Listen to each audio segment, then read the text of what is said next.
The dim, almost suffocating fluorescent glow of the Arizona women's prison visiting room, years after the sensational headlines had faded from front pages, after the initial public fury had simmered down to hushed rumors and occasional online mentions, Annie Corbin finally consents to speak at length. She sits rigidly upright at the worn, scratched metal table, her posture unnaturally straight as if holding herself together by sheer will. Her hands remain folded tightly in her lap, knuckles pale, while a subtle, uncontrollable tremor runs through her fingers, the sole visible evidence of the inner tempest that has raged unchecked for so long. Between us, the small digital recorder hums with a low, steady drone, capturing every hesitant breath, every pause loaded with memory. She insisted on this interview herself, not out of any hope for sympathy or forgiveness. She makes that clear from the start, but simply to counter the countless retellings that reduce her to a one-dimensional villain, a monster without nuance or context. Her voice emerges quiet at first, carefully measured, yet weighted with the exhaustion of countless sleepless nights spent staring at concrete walls and replaying the same fragments of the past. "I never set out to hurt Lester or anyone," Annie begins, her gaze locked on an indistinct point somewhere beyond the thick glass partition that separates inmates from visitors. "Back then I was only 28, buried under crushing student loan debt from nursing school, so I took the overnight graveyard shifts at the Phoenix Long-Term Care Center because the extra differential pay helped, and the stillness of those hours gave me space to breathe, to think without interruption." Room 212 was assigned to Lester Cole. He was 36, still remarkably handsome in his motionless state, preserved almost ethereally since that terrible 2015 car accident that stole his consciousness but stubbornly kept his body functioning on life support. His wife, Maria, visited faithfully in the beginning, bringing flowers, reading aloud from his favorite books, holding his hand for hours. Over time those visits grew shorter, more infrequent, until eventually they stopped altogether. I don't judge her.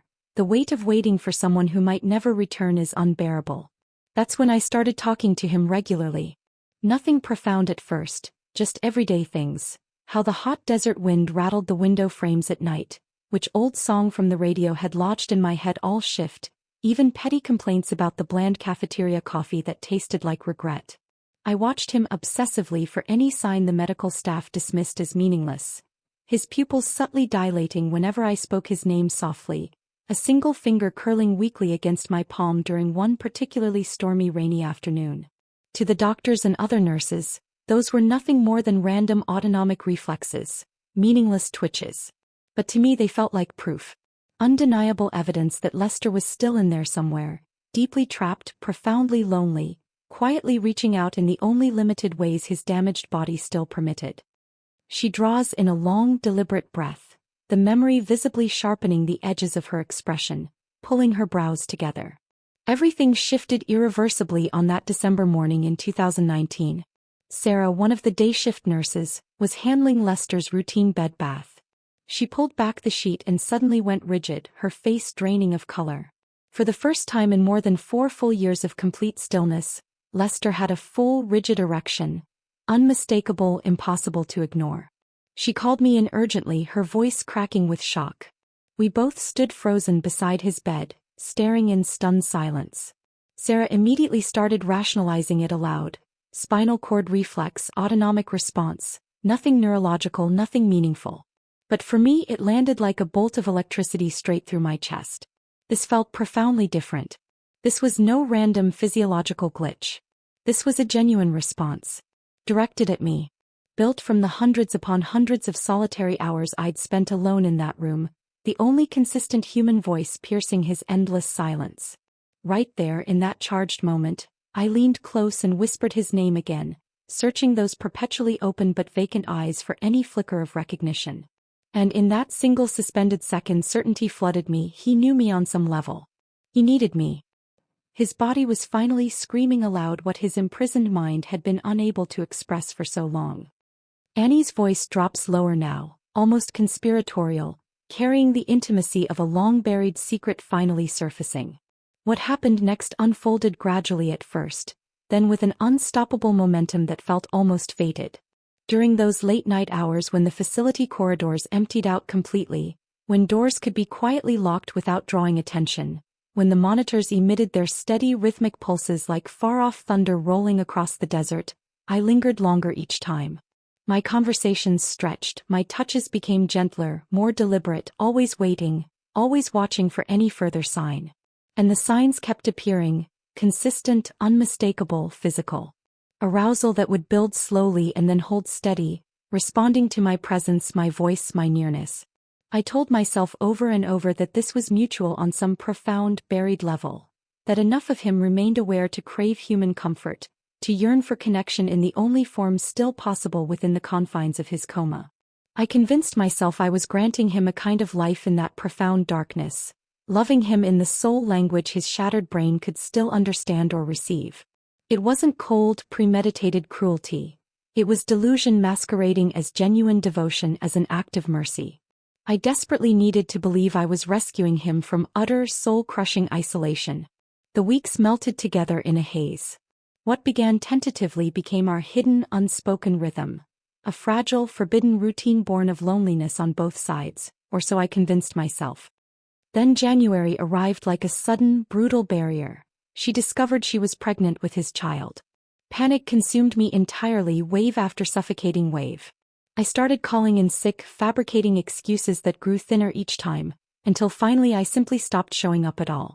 I couldn't bear to step foot back in those hallways, couldn't face the unspoken questions I saw forming in my colleagues' eyes, the suspicion that was already beginning to harden.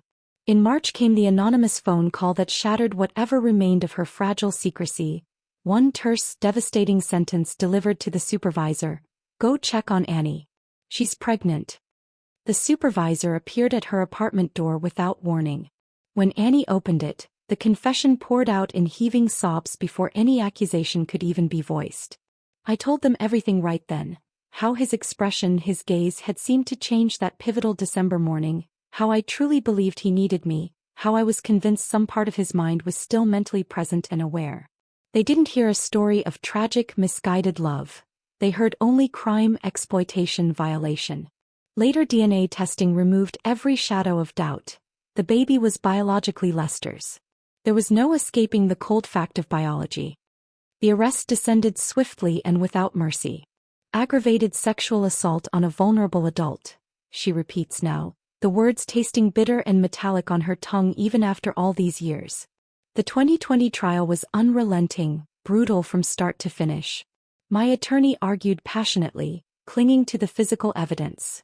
Arousal as demonstrable proof of some form of primal awareness, of implied consent in the most extreme and unusual circumstances imaginable. The prosecutors dismantled every point with surgical precision. They called it predatory, despicable, the ultimate betrayal of trust, the most egregious violation possible against someone utterly defenseless and unable to protect himself. The jury deliberated for mere hours before returning a guilty verdict. 10 years in prison. I gave birth while still in chains, shackled to the hospital bed. A beautiful boy who inherited Lester's deep dark eyes and my own stubborn, determined chin. They removed him from my arms before I could even finish counting his tiny fingers or memorize every detail of his face. He was taken directly into foster care, with adoption proceedings already quietly underway. To this day, I see his little face in every dream, every quiet moment, and I wonder endlessly whether he'll ever hear even a fragment of my perspective, my truth. 3 months after sentencing, Lester awoke from the coma with no forewarning whatsoever. Annie pieced the news together from smuggled newspaper clippings and whispered updates passed furtively under cell doors. There was no gradual return, no partial memory. He simply opened his eyes one day with 5 entire years erased from his mind. When doctors and investigators carefully explained the impossible reality, that he had unknowingly fathered a child through an act of sexual assault committed against him while he remained completely helpless and unaware, he shattered completely. He kept repeating the same heartbroken phrase over and over, like a mantra of disbelief and horror. I was assaulted and I didn't even know it. The depth of the pain I inflicted on him, it's etched permanently into my soul, a wound that never closes. She leans forward slightly now, her voice hardening with a mix of sorrow and quiet anger. What almost no one talks about, what the sensational stories conveniently omit, is the precise nature of his revenge. He's not pursuing custody of the boy out of any sudden surge of paternal instinct or love. No, he's fighting with cold, methodical determination to erase my existence from that child's life entirely. Every legal motion filed, every courtroom hearing attended, every witness called to the stand is carefully designed to sever any remaining thread that might ever link me to our son. If he succeeds, and the courts tilt heavily toward victims in cases like this, so he almost certainly will, he will raise the boy hearing only Lester's version of events. That I was nothing but a calculating predator, that there was never any flicker of awareness in Lester's mind, never any mutual need or longing, never any love that somehow went tragically wrong. The child will grow up fully informed that his mother committed a grave crime against his father, that his very existence began in an act of profound violation. Lester's ultimate payback is this: transforming the son I carried and bore from his unconscious, helpless body into permanent, living proof that my entire delusion was wrong, that my claimed connection was nothing but illusion. It's revenge executed coldly, legally, and permanently. Fatherhood wielded as the sharpest possible instrument of erasure. Annie exhales slowly, her shoulders finally sagging under the accumulated weight. I was profoundly wrong. I understand that fully now. Consent cannot possibly exist in silence, in the absence of clear, conscious choice. But even after everything, a stubborn part of me continues to ask the unanswerable questions. If even the smallest fragment of Lester's mind was awake during those years, truly feeling, truly present, did he hate my touch in those moments, or did some part of him quietly crave the human contact I offered?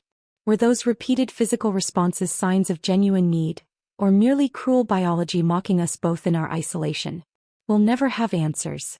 The coma robbed him of his ability to speak or remember. The law and the courts have robbed me of any voice in how our story is remembered. Lester's true retribution isn't the years I spend locked away. It's the certainty that this haunting, impossible question will torment us both for the rest of our lives, while he quietly rebuilds a future from the ruins I helped create. The recorder finally clicks off with a soft finality. Annie continues to stare straight through the thick barrier, as though Lester himself might somehow materialize on the other side at any moment. Her words linger in the stale air, not offered as excuse, not presented as complete apology, but laid bare as the raw, contradictory knot of lingering belief, crushing regret, and unresolvable doubt. In Phoenix, the long silence Lester once endured has been transformed into something enduring and deliberate. A lifetime of measured, unrelenting vengeance. Custody becomes his form of closure. Fatherhood his final assertion of control, the boy raised deliberately distant from the woman who still quietly insists that something authentic, however warped, however forbidden, once briefly sparked in the enveloping darkness. The story concludes not with reconciliation or forgiveness, but with two separate lives forever shadowed and intertwined by what one stubbornly remembers as a form of desperate love and what the other can only ever know as unforgivable theft.